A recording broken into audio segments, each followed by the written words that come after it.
Finance Core, Topic 11, Personal Finance and Investing. No readings for this topic. So we're going to do the first learning objective, which is to assess an emergency fund and life insurance needs for a personal finance client. So let's start with Jordan. And you've been asked to do some personal finance assessments for Jordan. Now, Jordan is 30 years old, married, and expecting a child any day. Jordan's spouse does not work, and Jordan wants to estimate emergency funds needed, life insurance needs, and then the later topics, college savings and retirement savings. But let's review their budget. So Jordan currently makes $100,000 pre-tax, pays on average 20% as an effective federal tax rate, just taking the tax over pre-tax income, pays 5% in state and local, and pays 6% in payroll taxes. That would be Social Security and Medicare taxes. So Jordan pays 31% of pre-tax income as taxes. Jordan saves 12% for retirement. So if I take my 100,000 minus 31% of taxes and 12% of savings, Jordan is only left with 57% of pre-tax income. So consumption as a percentage of salary is 57%. So 57% of $100,000, Jordan lives on $57,000 a year. So also let's make an assumption that Jordan's housing expense as a percentage of pre-tax income is 25%, which is a guideline for the maximum you should spend on your housing. So if I take the housing 25% of $100,000 is $25,000. If I take that out of Jordan's annual consumption, Jordan is living on non-housing consumption of $32,000. So that covers everything from food, entertainment, clothing, and so on. So non-housing consumption. Taking that as a percentage, obviously, of $100,000, Jordan has non-housing consumption of 32% of income, which would be the 100% minus the taxes of 31%, minus the 12% of savings, minus the 25% of housing. So let's look at an emergency budget or emergency fund for Jordan. And let's make the assumption that Jordan would require 6 months of diligent searching for another job to get one of comparable salary and responsibilities and growth potential. So let's just figure out how much Jordan needs in an emergency fund. And so the assumption is Jordan needs 6 months to replace replace consumption. Remember, if you're not working, you're not paying taxes, you're not saving towards retirement. So Jordan just really needs to replace 57,000 as the annual consumption. I'm going to divide that by 12. That would be the monthly consumption, total consumption including housing. So I'm just going to do 6 months of that. So I'm going to take the present value and assume a discount rate of 1% and 6 months of housing or 6 months of consumption. I'm going to take the rate divided by 12 to get a monthly rate. I'm going to put in 6 months and I'm going to put the consumption divided by 12, which is the monthly consumption. I'll put a negative sign in front of the PV and see how much Jordan needs to have in savings for that emergency fund. So go to the spreadsheet, go to emergency fund, and I'm going to type in there minus PV. It asks for the rate. Since these are months, I'm going to take the annual rate divided by 12, comma, number of periods, that would be 6 months in A15, comma, the payment, I'm going to put in the annual consumption divided by 12. So that would be the monthly consumption. And I'm going to close that. So it looks like Jordan needs 28,417. And if I just take 100,000, the pre-tax income divided by 28,000, it looks like about 4 months, 3 to 4 months of income, pre-tax income in that retirement fund. And where would I put the money? Probably in a money market fund or a savings account or maybe even a CD.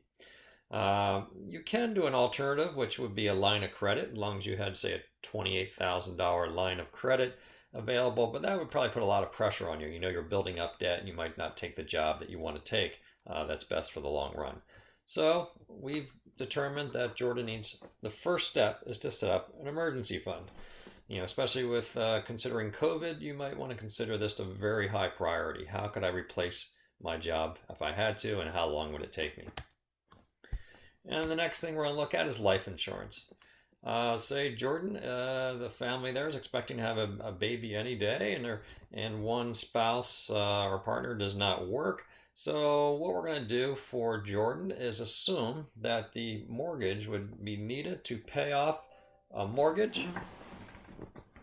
Say the mortgage is $500,000 and replace 20 years of non-housing consumption. So the assumption again is the mortgage is paid off, so that goes away, and we're going to replace 20 years of non-housing consumption. And assuming that money is deposited at 2.5%, how much in present value terms would Jordan's partner need to how much money would they need to live 20 years without having to earn income? So what we're going to do, we're going to calculate the life insurance needs. We're going to take the $500,000 plus the present value of an annuity of 20 years, $57,000. And look at where it says type. I'm going to do something with that. So let's take a look at that. So I'm going to go to life insurance. And where it says life insurance in A19, I'm going to equal the 500,000 in A16 plus present value. I'm going to put in that interest rate in A18 plus our comma, number of periods, 20 periods, comma. The payment, I'm going to make a negative so it shows up as a positive in the formula. Negative of the 57,000 annual consumption, which is an A11, comma. Future value, notice that there's brackets around future value. That means it's an optional statement. So I'm going to say that there's no money left over, comma. However, type zero. If you leave it blank, the assumption is end of period. It means the first payment would happen, say, 1 year from today.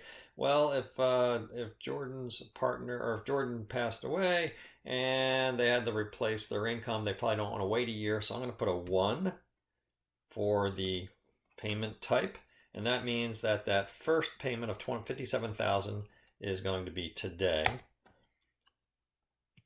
So I got $500,000 plus the present value of an annuity, a 20-year annuity of, oh, I'm sorry, I made a mistake there. It should be non-housing consumption is in the payment number, so that's A13. So I'm going to hit enter, and it looks like Jordan needs to have life insurance of $1 million. That would pay off the mortgage and replace 20 years of non-housing consumption, assuming that $1 million was placed in an account earning 2.5%, and the partner withdrew $32,000 a year to live. Couple caveats to this analysis. First of all, there's a common metric that people use. What is your life insurance relative to your pre-tax income? So $1 million life insurance divided by $100,000 income is a ratio of 10 to 1. That allows you to live for 20 years and pay off the mortgage in this example. A couple of problems with this analysis that the money might not be enough is that consumption does not grow with inflation. So if prices are going up 2% a year, I'm assuming that that $32,000 is fixed.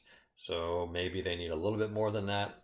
Also, the spouse says after the death, there is no savings anymore. So there's no retirement savings for the remaining partner. Also, just another thing, just a reminder, make sure there is a will and instructions and savings and life insurance have correct beneficiaries, just to make that process a little bit easier for the surviving partner. So this is, in this topic, we just talked about a budget and talked about the components of a budget being taxes and savings and housing consumption and other.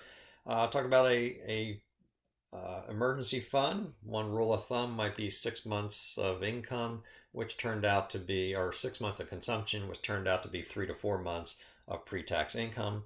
And we talked about life insurance needs, and an example there we had was 10 times your pre-tax income. All right, so in the next topic, we'll talk about college savings needs.